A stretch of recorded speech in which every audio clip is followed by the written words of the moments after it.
দশম শ্রেণী ষষ্ঠ অধ্যায় ছায়া প্রকাশনী অনুশীলনী বিভাগ ক, খ এবং গ। বিভাগ ক বহু বিকল্প ভিত্তিক প্রশ্নাবলী। সঠিক উত্তরটি নির্বাচন করো। একা আন্দোলনের নেতা ছিলেন মাদারি পাশি। নিখিল ভারত ট্রেড ইউনিয়ন প্রতিষ্ঠিত হয়েছিল 1920 খ্রিস্টাব্দে। বয়কট আন্দোলনের ফলে অর্থনৈতিক দিক থেকে ক্ষতিগ্রস্ত হয়েছিল মধ্যবিত্ত শ্রেণী। বিভাগ খ অতি সংক্ষিপ্ত প্রশ্নাবলী।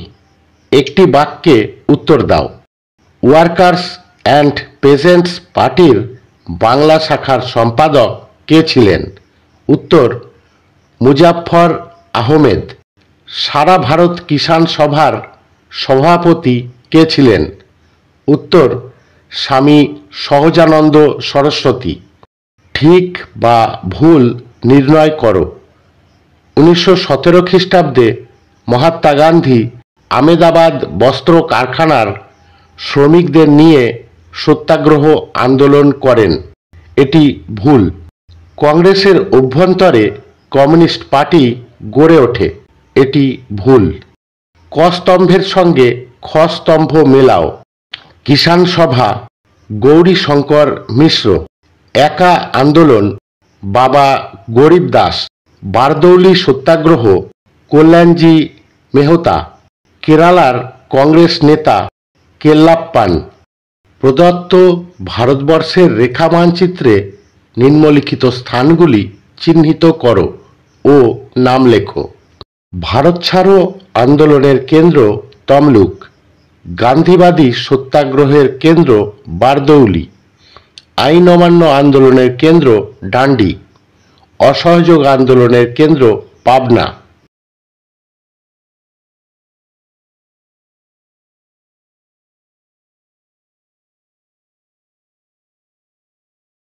শূন্যস্থান পূরণ করো। কংগ্রেস 1930 খ্রিস্টাব্দের 26শে জানুয়ারি প্রথম স্বাধীনতা দিবস পালন করে। লাঙ্গল পত্রিকার সম্পাদক ছিলেন নজরুল ইসলাম। নিম্নলিখিত বিবৃতিগুলির সঙ্গে সঠিক ব্যাখ্যা নির্বাচন করো।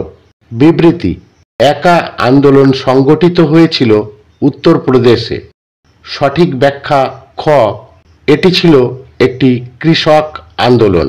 বিবৃতি: ভারত সরকার 1929 খ্রিস্টাব্দে মিরাট ষড়যন্ত্র মামলা শুরু করে। সঠিক ব্যাখ্যা গ, এর উদ্দেশ্য ছিল দেশব্যাপী সাম্যবাদী কার্যকলাপ দমন করা। বিভাগ গ সংক্ষিপ্ত প্রশ্নাবলী। 2-3টি বাক্যে উত্তর দাও। বারদৌলি সত্যাগ্রহ আন্দোলন কেন শুরু হয়?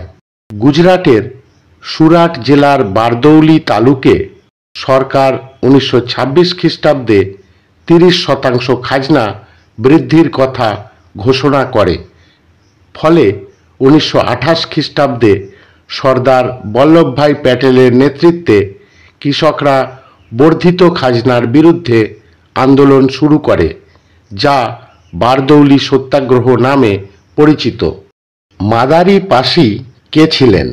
1921-22 খ্রিস্টাব্দে কংগ্রেস ও খিলাফতিদের উদ্যোগে উত্তরপ্রদেশের হরদই, সীতাপুর, বারাচ, বারাবাঁকি প্রভৃতি জেলায় ব্যাপক কৃষক আন্দোলন শুরু হয়, যা একা বা একতা আন্দোলন নামে পরিচিত।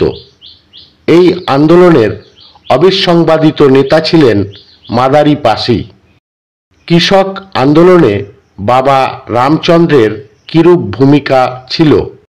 অসহযোগ আন্দোলনের সময় যুক্তপ্রদেশের কৃষক বিদ্রোহের অন্যতম নেতা ছিলেন বাবা রামচন্দ্র। তিনি একজন সন্ন্যাসী হিসাবে রামায়ণ ও জাতপাতের মিশ্রণে কৃষক আন্দোলনকে ধর্মাশ্রয়ী রূপদান করতে চেয়েছিলেন। রায়বেরেলি, জৈনপুর ও প্রতাপগড় জেলার কৃষকরা তার নেতৃত্বে অযোধ্যার তালুকদারদের শোষণের বিরুদ্ধে বিদ্রোহ করে। মিরাট ষড়যন্ত্র মামলাটি কি? ক্রমবর্ধমান জঙ্গি শ্রমিক আন্দোলন এবং কমিউনিস্ট প্রভাব রোধে সরকার তৎপর হয়ে ওঠে। সেজন্য 1929 খ্রিস্টাব্দে ভারতের বিভিন্ন প্রান্ত থেকে 33 জন বামপন্থী শ্রমিক নেতাকে গ্রেপ্তার করে মিরাটে নিয়ে গিয়ে বিচার শুরু করে। এই মামলা মিরাট ষড়যন্ত্র মামলা নামে পরিচিত। ধন্যবাদ।